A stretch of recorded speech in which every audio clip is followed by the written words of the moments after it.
আসসালামু আলাইকুম সবাইকে। আমরা এখন আছি পাগলা বাজার সংলগ্ন গরুর হাটে। এটা আসলে ফতুল্লার একটু আগে, মানে নারায়ণগঞ্জের রোডটাতেই পড়েছে এই গরুর হাটটা।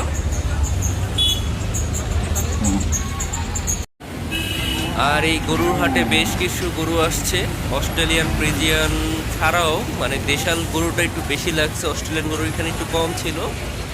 এছাড়াও মানে গরুগুলা বেশ সুন্দর ছিল।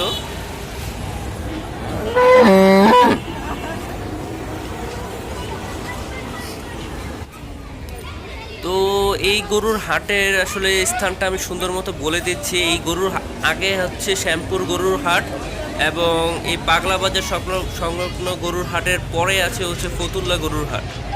তো এই গরুর হাটটা আসলে মাঝামাঝি পড়েছে, আর সবগুলো গরুর হাটের ডিস্টেন্স প্রায় 10 মিনিটের কাছাকাছি অটো দিয়ে যদি যেতে পারেন তাহলে।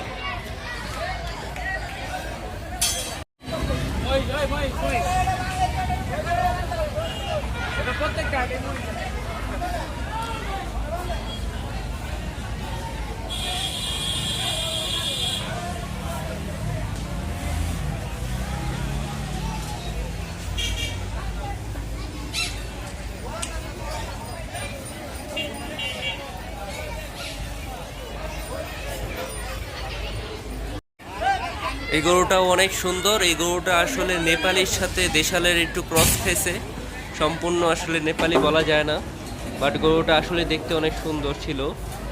আর এই পাশেই দেখতে পাচ্ছেন প্রচুর দেশাল এবং শাহিওয়াল গরুর প্রচুর পরিমাণে এসেছে এই হাটে।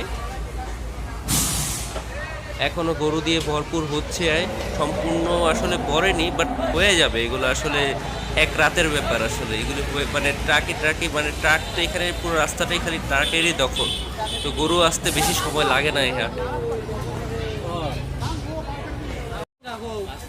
এই গরুটা আসলে আমরা দেখতেছিলাম, তো ব্যাপারী ভাইয়ের সাথে অনেকক্ষণ কথা হয়েছে এই যে এই সিংহলা গরুটার সাথে। তো এটা আসলে চাচ্ছিল 4,20,000। পাশেরটা একটু বেশি চাইতেছিল, ব্যাপারীর দাবি বলে এটা একটু ছোট, পাশেরটা বলে যেটা দাঁড়ায় ছিল আগের থেকে সেটা নাকি একটু বড় গরু ছিল।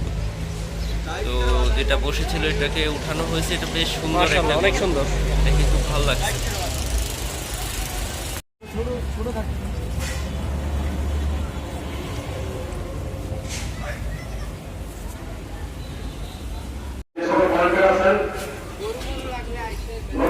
অবশ্যই